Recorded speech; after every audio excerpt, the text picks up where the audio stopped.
episode of the Javelina Coaches Show. Appreciate you tuning in on the Mendoza's Pharmacy Javelina Sports Network. We took a little bit of a hiatus with the Coach Show, but this week we're back with a full lineup of guests, and we're going to start with the man in charge of Javelina men's basketball, Coach Johnny Estelle. Coach, thank you so much for coming on today. Hey, thank you for having me.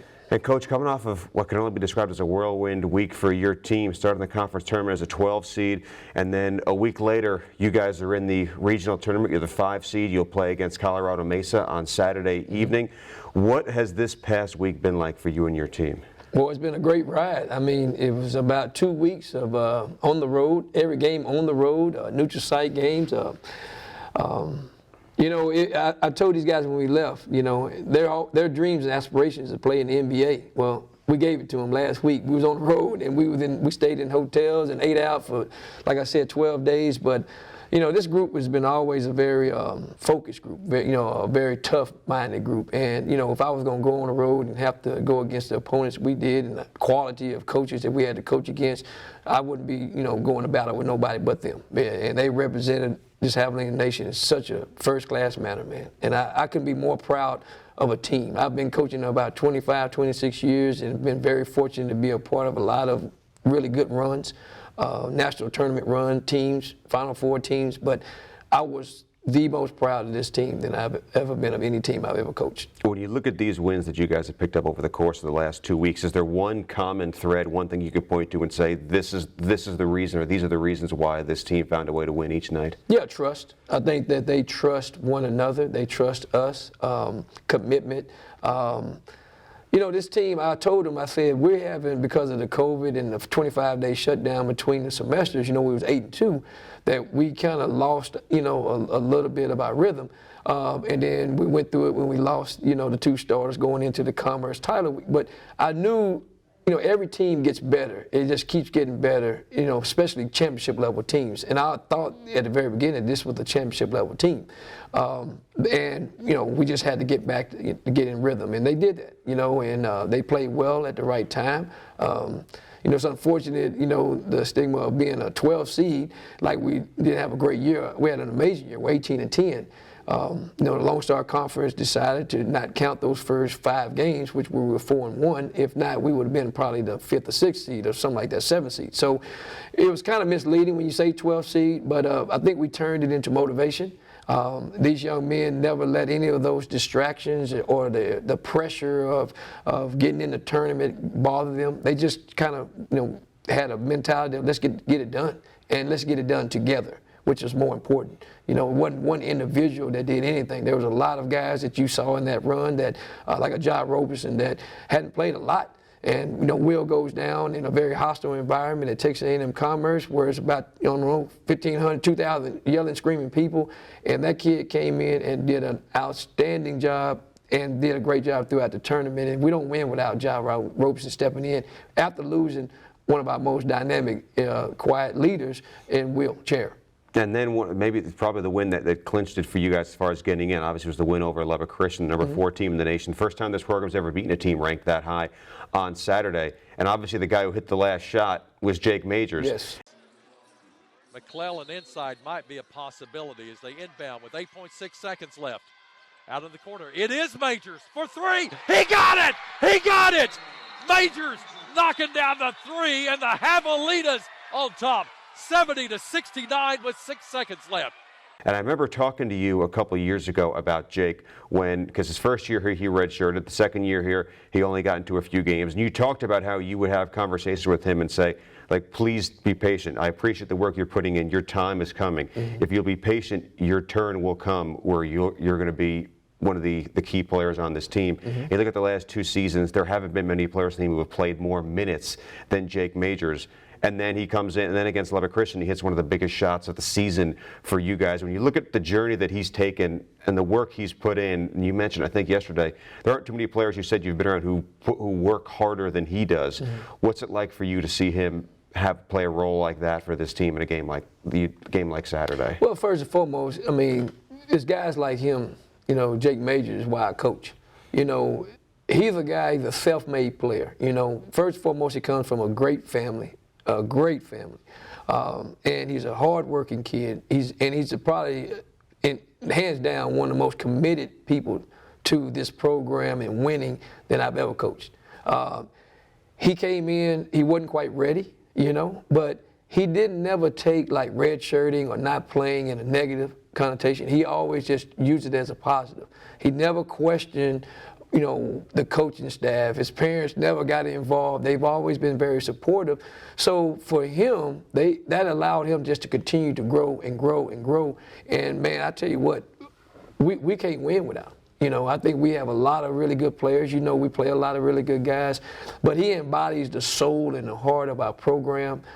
He wears his emotion on his sleeve.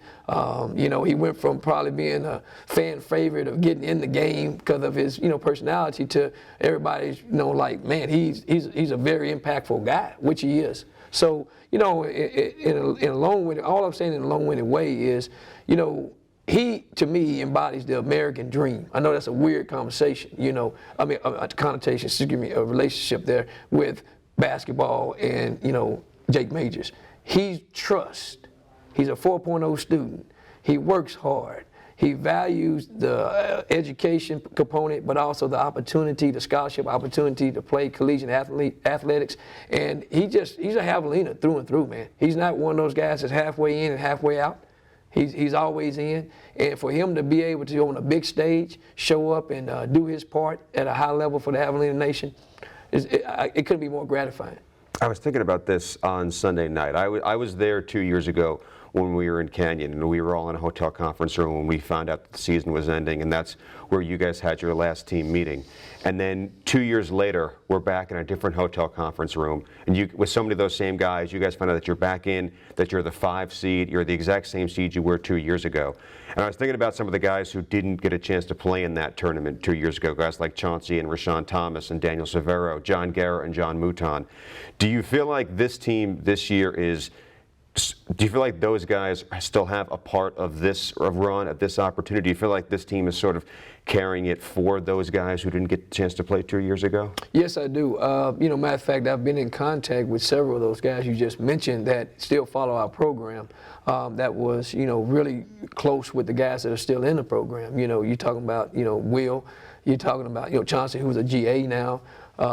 Jake was on that team. Sammy, all those guys. He was hurt, but he was on that team. But that's the kind of culture that we have here. It's not about one individual, and that's one thing that I wanted to do, and the reason why I came back here was to reestablish, the Javelina brand for when I played here and how it was, and the camaraderie, and to build a program that is legacy-based, where you're trying to leave a legacy, and you can't do that by yourself. You have to have individuals working together to do their part. The roles on that team for some of the individuals that you just mentioned was minimal. But now it's maximum. They learned from those guys. So they're happy for these guys because they've seen the growth in them. Matt Pressey was at the game. He was the GA with us, and he was so ecstatic, and he spoke to our team about pointing out how much better Will has gotten, how much better Jake has gotten, and just the process. And, we talk about the process. There's so many people, not just in athletics, but in our society, they're impatient. They want things quickly, they want it instantly. But that's not our program. We have got a system in place where you have to wait your place. You have to be a team guy. And that's not for everybody, and we're not looking for everybody. We're looking for a select few young men that we call winners, that play the game the right way, and that locker room is full of winners, and I can't be no more proud to be their coach. Well, Coach, best of luck in Lubbock. I know we're all excited for Saturday. Go have a blast. Well, I want to tell one thing. Can I say one thing, please? Yeah, absolutely. I want to thank all the fans, administrators, families that attended. When I first went to the tournament 8 years ago, there were seriously 10 people. And I remember walking after that loss to Angelo State with Chris Beard that beat us, who's at Texas now, and he was at Angelo State at the time. And I told Omar and I told Mark, Matthew, my assistants, I said, man, we're going to change this. First of all, we have to have more fans here. Because everybody else had fans and bands and things like that. They had more of an excitement. And our program wasn't in the position it is today. So to see that crowd, every game, and that following of alumni, family, just people that are fans that made that trek all the way up there to Frisco, Texas, which isn't around the corner from Kingsville. I can't thank you enough. I can't thank you because it's about us. It's about us. And that's one thing that I want everyone to understand, that when we win, no matter if it's in softball, if it's in football or basketball, Texas A&M University, Kingsville win. And we know who to give the credit and honor to. All honor to God who put it together. But at the end of the day, God brings people together, and it's about relationships. And we're very grateful for everybody, and for you and everybody that did their part. So cannot thank you enough for what you've done. Oh, my pleasure, Coach. And we can't wait to see so many of you in Lubbock this weekend. First game, Temuka against Colorado Mesa on Saturday at 7:30 p.m. We'll see you there. We'll take our first break on the Javelinas Coaches Show. When we come back, we'll be sitting down with our head softball coach, Craig Nicholson. Don't go away.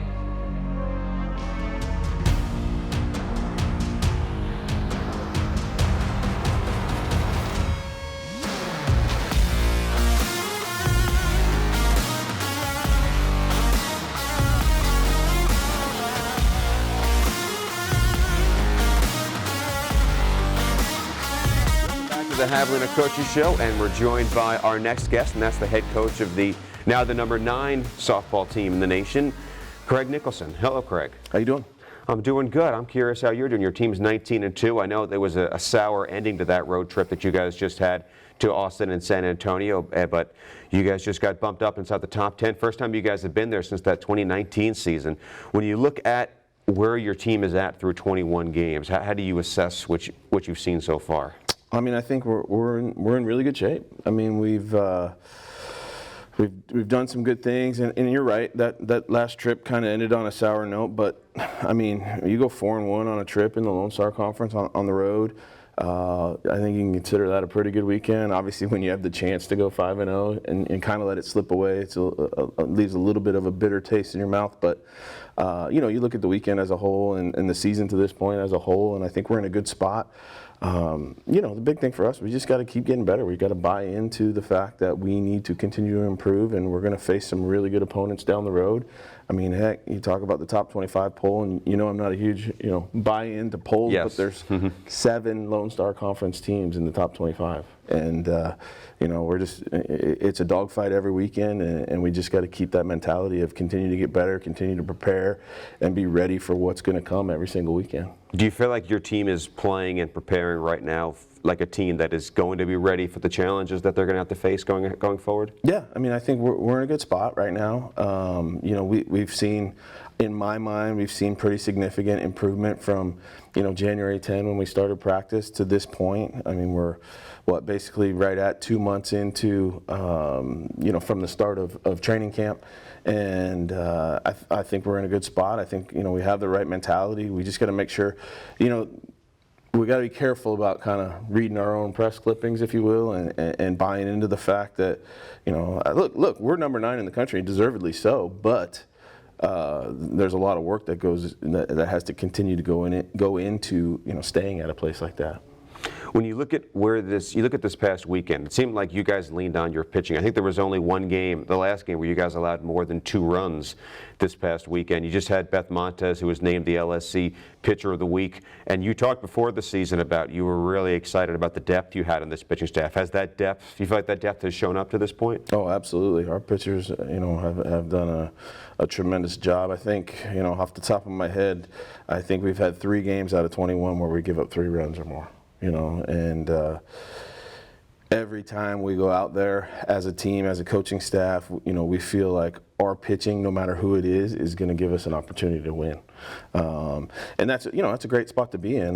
When no matter who's in the circle, our team, our coaching staff feels like that person, whoever that is going to give us an opportunity to go win a ball game. Now we got to do some other things. Obviously we got to score runs and we got to play good defense and all the other things that go with us. But our pitchers, all of them, are going to give us an opportunity to win any given day. How happy are you with what you've seen from your lineup to this point? Overall, happy. We struggled a little bit offensively this weekend, but I also feel like we faced the best pitching over a 5-game stretch that we've seen all year. So I mean that's gonna have an impact. We got to do a little bit better job of executing situationally. But in terms of what we're doing, I'm pretty happy with where our offense is at right now.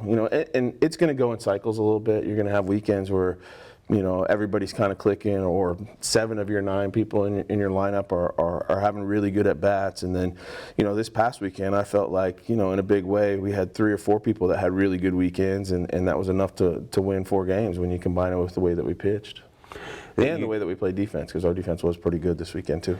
You guys have spent so much time on the road to this point in the season. Now you finally get to the point in the year where you're going to have home games regularly, and it starts with your first 2 conference doubleheaders. You'll have Cameron and Oklahoma Christian at home this weekend. And these are 2 teams. Oklahoma Christian, I think, was the #1 seed in the region last year. And then you go back just a couple of years, and it was you guys against Cameron in super regionals. And just another example of how deep this conference is. What are the challenges that these opponents present? I think the big thing with both Cameron and Oklahoma Christian are extremely athletic. Up and down their starting lineup, they both run really well. They both play really good defense. And so there are challenges that presents because, they're going to really try to use that athleticism and kind of push the envelope on the bases and, button for hits and doing those kind of things that, that athletic teams can do. And both of them also have at least 2, in some cases 3, really good arms in the circle too. So we're going to face good pitching again this weekend, and like I said, we're going to see teams that that are really, really athletic. Towards the top 4 definitely in the Lone Star Conference, just in terms of their overall athleticism. Well, Coach, best luck this weekend. We're excited to have you back at home. Go have some fun. All right, thank you. We'll take our next break on the Javelina Coaches Show. Our next guest is from Javelina Baseball, head coach Jason Gonzalez. So stick around. We have one more interview coming your way.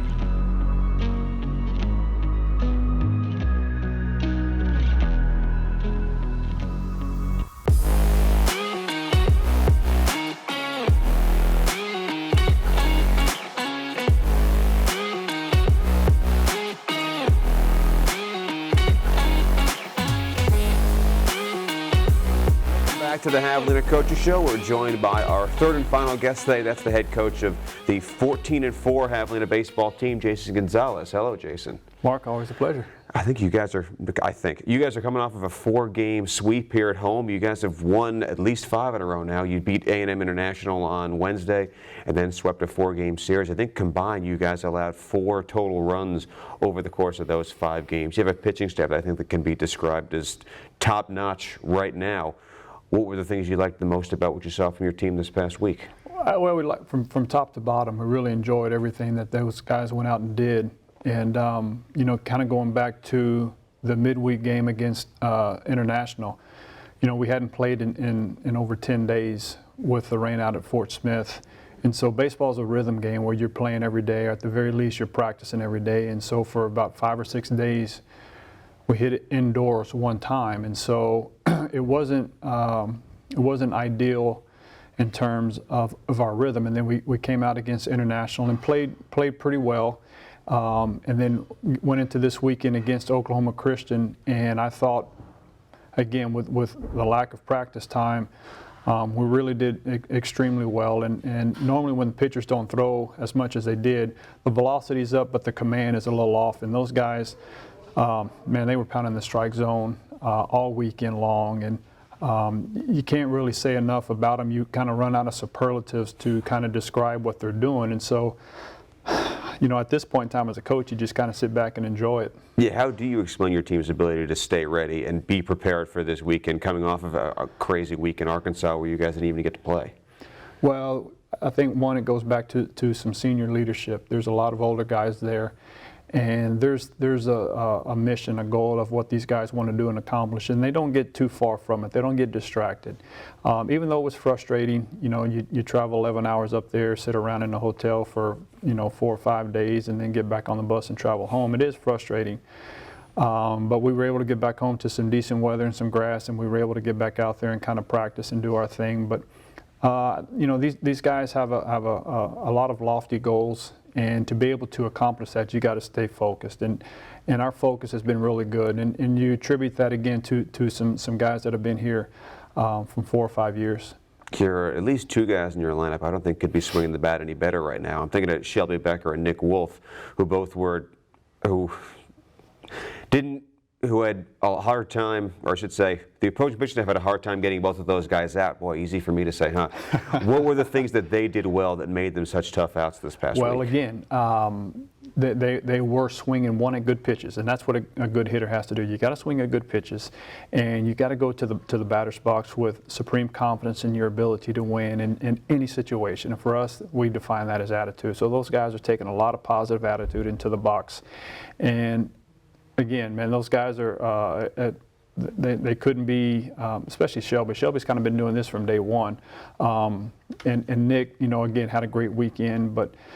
To be able to win 4 games, and I think our 3 and 4 hole hitters didn't have the weekends that they were accustomed to, and so it's good to see somebody else be able to pick us up, and that's what good teams do. You're not relying on 2 or 3 guys. It's hopefully for us it's 1 through 9, and that's how we can continue to come after you and just be relentless and ultimately kind of wear you down.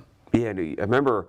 Yeah, you look at the end of last year, and you and I talked about this, I think before the season started, you had so many guys who graduated who were mainstays in the lineup for 2 or 3 years before that, who then were a part of the class that graduated. And then you're bringing in a new group of guys, including guys like Shelby and Nick, who weren't on the team this time last year. And from the perspective of a person kind of on the outside looking in, you wonder who's going to fill in those spots, who's going to step in, what the 1 through 9 is going to look like after a while. Once you guys sort of settled on the lineup that gave you the best chance to win, how happy have you been with the way people have stepped up and stepped into roles and kind of taken a hold of some of the starting roles on your team? Well, you're right, because when you look at what happened last year, you say goodbye to a Seth Spinn and an Austin De Leon and Aldo Buendia. Those guys were mainstays there for a while, and then, but for us, it's recruiting never stops. Right, and so you bring in a Nick Wolf, a Shelby Becker, a Jake Chapman. You get a Kyler Bumstead at midterm, and you throw those guys in there, and culture and tradition. It doesn't graduate. Even though those guys are walking out the door and going on with their life, they're leaving a culture. They're leaving, some tradition here.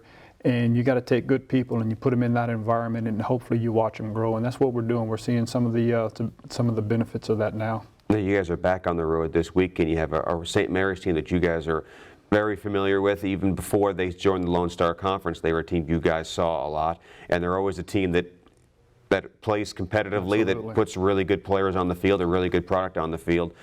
And you guys are going to be there for 4 games in San Antonio. What are the things you guys need to be prepared for? What is it about them that makes them a challenge to play? Well, like you said, it's a tradition-rich program going back, a lot of years. And what they're able to do is they're always going to have good players. And so what you don't do is you don't look at their record, you don't look at their stats, because it's not really about that. It's us taking care of our business and hopefully playing with the momentum that we've created and the confidence that we created. And we've got to go there and continue to do what we do, and which is have our pitchers get up on the mound and give us an opportunity to win, give our hitters a chance to settle in and be really aggressive on both ends of it. Be aggressive on the mound, be aggressive in the box, and again, just try to keep it rolling. All right, well, Coach, best of luck in San Antonio. Go have some fun. Thanks, Mark. God bless. And appreciate everyone for tuning in to another episode of the Javelina Coaches Show. I thank you to all our guests, Jason Gonzalez, Johnny Estelle, and Craig Nicholson. And appreciate you for tuning in. We'll be back next week with another episode of the Javelina Coaches Show. See you then.